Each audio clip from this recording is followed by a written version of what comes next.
Good morning friends. आप सभी का हमारे इस यूट्यूब चैनल पे हार्दिक स्वागत है। मुझे उम्मीद है कि आपको वीडियो 1, 2 एंड 3 बहुत ही पसंद आई होगी और पसंद आने के साथ साथ आप सभी इससे कुछ सीख भी रहे होंगे, क्योंकि हमारा एकमात्र उद्देश्य यही है कि आप सबको इंग्लिश बिल्कुल बेसिक से सिखाई जाए, सो दैट आपको इंग्लिश पढ़ना, लिखना और बोलना एकदम फ्लुएंट तरीके से आ जाए। तो चलिए थोड़ा सा रिकैप कर लेते हैं कि हमने वीडियो 1, 2 एंड 3 में क्या सीखा वीडियो 4 पे जाने से पहले। वीडियो 1 में हमने सीखा कि लैंग्वेज क्या है, वोवेल्स एंड कॉन्सोनेंट्स जो एबीसीडी के लेटर्स है, ये हमारे जीवन में सेंटेंस कंस्ट्रक्शन में या फिर वर्ड को फॉर्म करने में कैसे हेल्प करते हैं, राइट।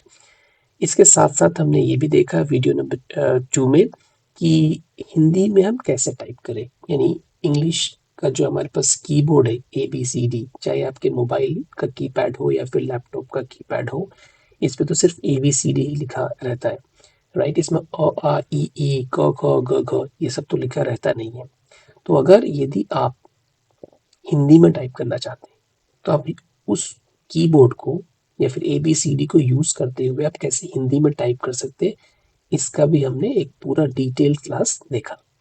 इसके साथ साथ हमने ये भी देखा वीडियो नंबर 2 में कि स्वर क्या होता है, व्यंजन क्या होता है, मात्राएं क्या होती है, कैसे लिखी जाती है कीबोर्ड पर, और कैसे जो CH वर्ड है, कभी कभी ये च प्रोनाउंस होता है, कभी क प्रोनाउंस होता है। ऐसे ही जी एक और वर्ड है जो कोई कभी ग प्रोनाउंस होता है, कभी ज प्रोनाउंस होता है। तो आखिर रीजन क्या है, why are they pronounced differently when this letter is same.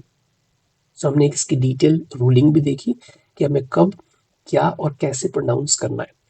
Video number 3 में हमने साइलेंट लेटर्स को देखा जो कि लिखे तो जाते हैं लेकिन प्रोनाउंस नहीं किए जाते हैं। इनकी हिस्ट्री क्या है, क्यों प्रोनाउंस नहीं किए जाते हैं, क्यों सिर्फ लिखे ही जाते हैं, इसको भी हमने बहुत डिटेल में समझा।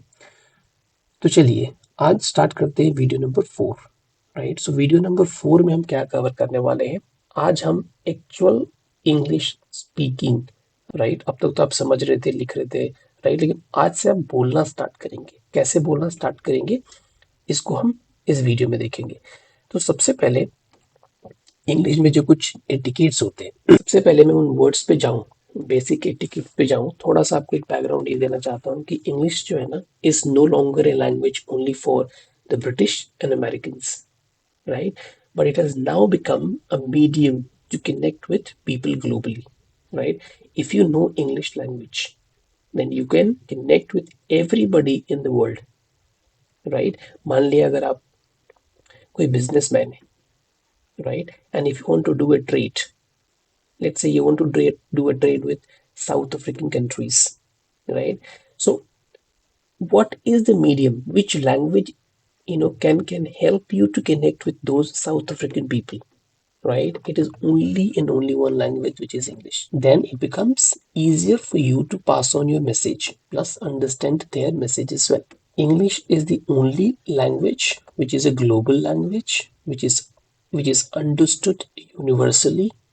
जैसा मैंने बताया, ये पूरी दुनिया से जुड़ने के लिए एक सबसे बेहतर माध्यम है, राइट।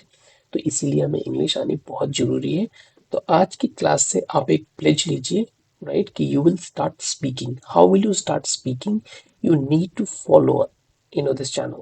अगर आप इस चैनल को फॉलो करते रहेंगे, राइट, यदि आप स्टेप बाय स्टेप जाएंगे तो ही आप सीख पाएंगे। यदि आप चाहेंगे कि आपको सिर्फ एक हफ्ते में या 10 दिन में या फिर एक महीने में पूरी फ्लुएंट इंग्लिश आ जाए, I am sorry, it is not possible. It is never possible. अगर कोई फॉल्स प्रॉमिस करता है कि मैं आपको 30 डेज में सिखा दूंगा या 60 डेज में सिखा दूंगा, please tell them it is not at all possible, because you have to learn every single word, every single sentences, line by line, right, word by word, right, because every word will have its own meaning. Now where is that word coming from, when should you use that word, all these things are very important. And hence, please stay connected with us to learn everything step by step. Because if you are learning step by step, right, it is 100% guaranteed that you will learn this English over a period of time. Now, how much time will that take? I cannot guarantee, Some may take, let's say, 3 months, some may take even 6 months.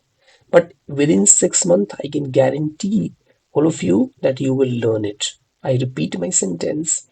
I guarantee that all of you can speak very fluent English in 6 months, right?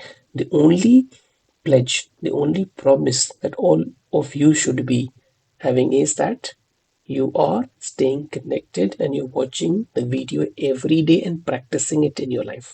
That's all is the ask. Now, let's move on.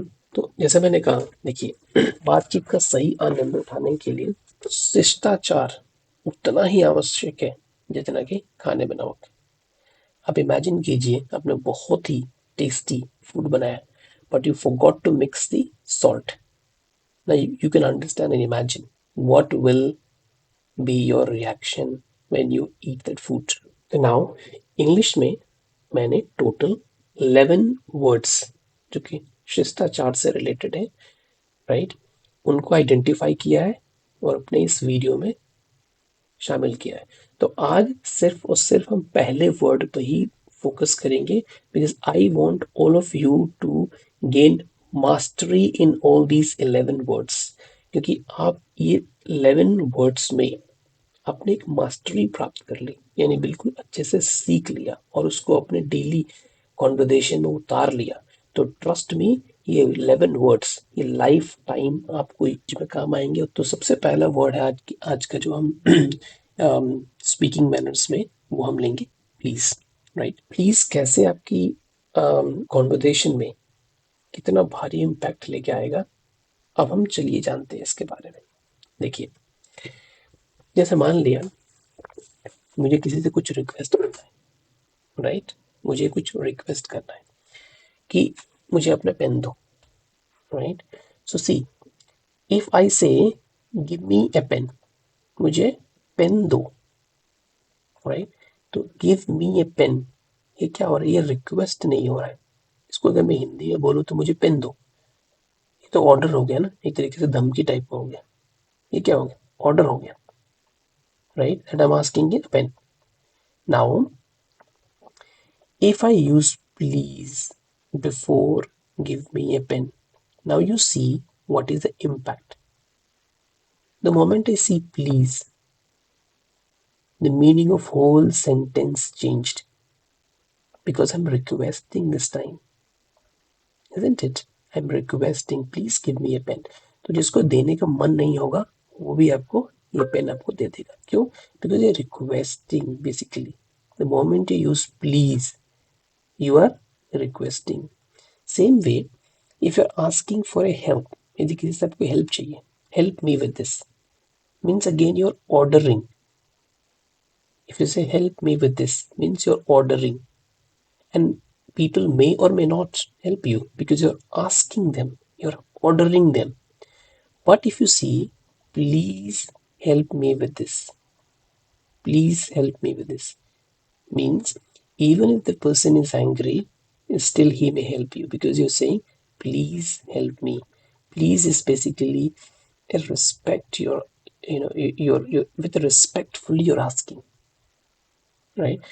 For now all of you ignore can you, क्योंकि जैसे मैंने कहा मैं आपको step by step सिखा रहा हूँ, right. तो जितना सिखा रहा हूँ सिर्फ उसी पर फोकस कीजिए। ये वाला मैं आपको जब जब हम एक चैप्टर पढ़ेंगे कैन और यू का, तब मैं आपको बताऊंगा कि कब यूज होगा। अभी के लिए फिलहाल छोड़ दीजिए, क्योंकि अगर आप अभी पकड़ेंगे तो कंफ्यूज हो जाएंगे, and I don't want any of you to be confused. I want all of you to go step by step, because if you go step by step you will learn it, and that is why I'm always saying in every video that I guarantee that you will learn it. But how will you learn it? If you follow me, how am I teaching? If you follow my teaching method, right? So today I'm only covering please, right? So just focus on please. Ensure that you use please before asking question, before asking for any help, right? Or even if you want to kind of do anything, if you just use please, just see what is the impact. That's all. Next thing, same way, let's say if you want to give some order, see, like open a door, Open a door is a simple order. Like here, give me a pen. It's an order. Help me with this. It's an order. Open a door. It's an order. But if you say please open the door, the person will open the door. But if you say open the door, he will close it. यदि आप किसी को कहेंगे कि open the door, वो जाके चुपचाप close कर देगा.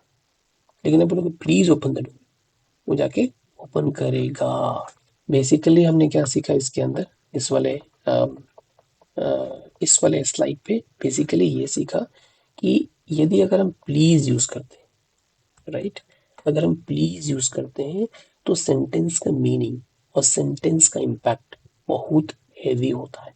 यानी कोई काम ना भी बनने वाला हो, यदि कोई काम ना भी बनने वाला वो भी काम बन जाएगा अगर आप यूज करेंगे प्लीज का. So always keep in mind that if you're requesting something, always use please. Asking for help, say please. If you're ordering or offering also, please use please. If you use please, then even if you're ordering, the person will accept. That's fine, let me do it, kind of. अब एक और example देखिए, पानी दो. ठीक है, पानी दो. अगर कोई बोले, अगर आपसे कोई मांगेगा तो शायद आप दो या फिर ना भी दो. लेकिन the moment you use please, ये वाला, आप शायद दे दोगे क्योंकि आपको लगेगा बंदा रिक्वेस्ट कर रहा है, चलो मान मान जाते हैं. ऐसे ही बोलो किसी को हटो, कौन हटेगा? लड़ने को आ जाएगा, बोलेगा मेरे को बोलता है हटने के लिए, मैं क्यों हटूं, तू हट. लेकिन आप बोलोगे एक्सक्यूज मी प्लीज, वो साइड दे देगा आपको, वो बिल्कुल नहीं भिड़ेगा आपसे. आप करके देख लो. तो यहाँ पर हमने प्लीज का इस्तेमाल करना सीखा. देखिए एक चीज मैं आपको और इसमें कवर करना चाहता हूँ, वो ये कि देखिए when you are teaching your students, right, please always remember to give this kind of lessons, this kind of knowledge, and this kind of etiquettes to your children as well. Because if you don't want them to get involved in any of the fight, teach them how to use please. Because if they use please, I'm sure they will not get involved in fight. They will learn good habits. They will respect others. They will respect you as well. तो यदि आप अपने बच्चों को please का importance समझाएंगे तो आपको भी रिस्पेक्ट करेंगे, राइट, सोसाइटी को भी रिस्पेक्ट करेंगे, टीचर्स को भी रिस्पेक्ट करेंगे, and they will respect everyone. तो ना केवल आप ही प्लीज का यूज कीजिए, बट आप अपने चिल्ड्रंस को भी बोलिए कि प्लीज का यूज करें. प्लीज का यूज करने से बिगड़े हुए काम भी बन जाने के चांसेस पूरे पूरे रहते हैं. एंड सोसाइटी में हम एक दूसरे के साथ बेहतर संबंध बनाते हैं. We bring good connectivity with each other, we respect each other, right?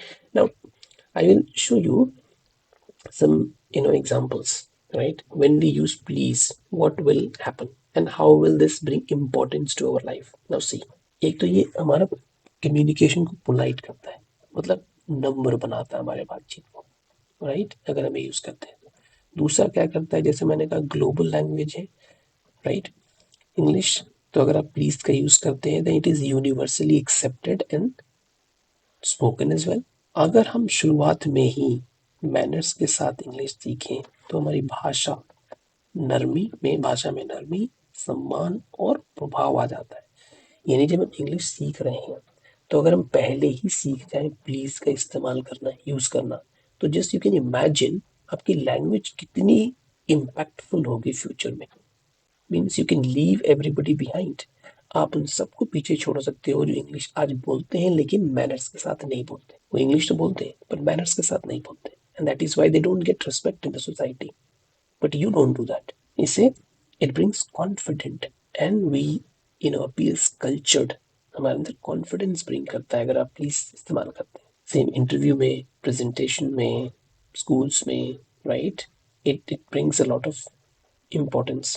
हमारी और लोग ध्यान देते हैं, हमें सीधे से सुनते हैं, right, and as I said, and build better relationships. इस क्लास में हमने सिर्फ और सिर्फ स्पीकिंग मैनर्स इन इंग्लिश में 11 में से सिर्फ एक वर्ड को अच्छे से सीखा है, और हमने ये समझा कि अगर हम प्लीज का इस्तेमाल करते हैं तो हम अपने बच्चों में एक डिसिप्लिन पैदा करते हैं, राइट, हम अपनी सोसाइटी में एक अच्छा माहौल बनाते हैं, राइट, और जो काम बिगड़ने वाले होते हैं उसको भी बना सकते हैं अगर हम प्लीज का इस्तेमाल करते हैं तो. So I would say start using please in your language when you're speaking with somebody, right? It will give you good confidence.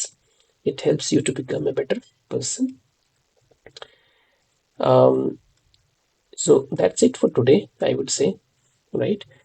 If you have any question, if you want to ask any question, if you did not understand any of the thing from the first 4 videos, please leave a comment in the comment section and I will reply as soon as possible. Thank you for watching this video. See you again tomorrow at the same time. Goodbye.